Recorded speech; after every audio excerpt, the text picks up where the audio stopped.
एक साल बीत चुका था। ढोलकपुर वापस शांत था। गांव के लोग फिर से खुशी से जीने लगे थे।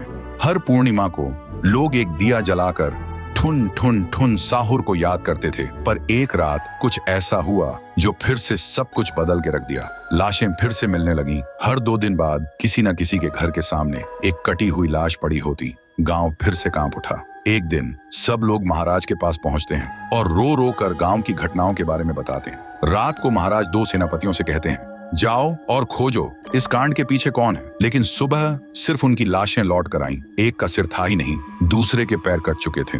महाराज समझ गए कुछ तो लौट आया है, कुछ जो सिर्फ मौत का खेल खेल रहा है। और फिर कहते हैं, अब इस जंग का सामना मुझे ही करना होगा। उसी रात महाराज चुपके से गांव में आते हैं और एक पेड़ के पीछे खुद को छुपा लेते हैं। और ठीक रात के 2:30 बजे अचानक कहीं से धुआं छा जाता है और उस धुएं के अंदर से एक आवाज आती है,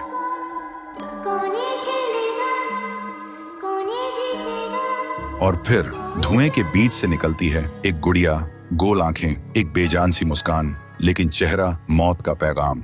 वो गुड़िया एक घर के गेट तक जाती है और बच्चों जैसा एक गाना गाने लगती है। उसके गाने की आवाज सुनकर एक आदमी बाहर आता है और अगले ही पल वो गुड़िया उसका सिर चबा जाती है। वो आदमी तड़प तड़प के वहीं जमीन पर गिर जाता है। महाराज सब कुछ देखते हैं। उनकी आंखें भर जाती हैं। उन्हें समझ आ जाता है इसके सामने जाना मतलब खुद का अंत लिखना है। अगली सुबह गांव के लोग इकट्ठा होते हैं। महाराज कहते हैं, ये पिछले भूत से भी ज्यादा डरावनी है।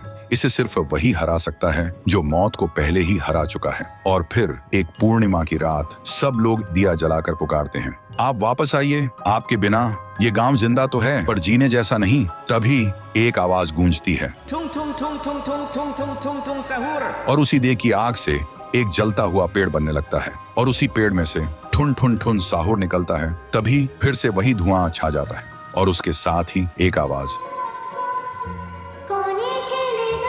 सब लोग घुटनों के बल गिर जाते हैं और कांपती आवाज में बोलते हैं, हमें बचाइए, वो आ गई है। ठुन ठुन ठुन साहुर एक जोरदार जंप करता है और सीधा उस धुएं में घुस जाता है और शुरू होती है एक आखिरी जंग। ठुन ठुन ठुन साहुर और गुड़िया की। जमीन कांपने लगती है, आसमान से बिजली गिरती है और जब धुआं हटता है तो दिखाई देता है गुड़िया बिखर चुकी थी। हाथ अलग, सिर अलग, पैर अलग। और तब से गांव में फिर से एक नई सुबह हुई। महाराज मुस्कुराए, गांव वाले जीने लगे और उस दिन के बाद ठुन ठुन ठुन साहुर सिर्फ एक भूत नहीं रहा, गांव का रक्षक बन गया। लेकिन उसी रात कुछ ऐसा हुआ जो किसी को भी पता नहीं चला। गुड़िया का सिर, हाथ, पैर अपने आप जुड़ने लगे थे और फिर वो वहां से चली गई। तो दोस्तों, अगर आप देखना चाहते हैं पीहू वर्सेस गुड़िया तो इस वीडियो को 1 लाख लाइक्स तक पहुंचा दो।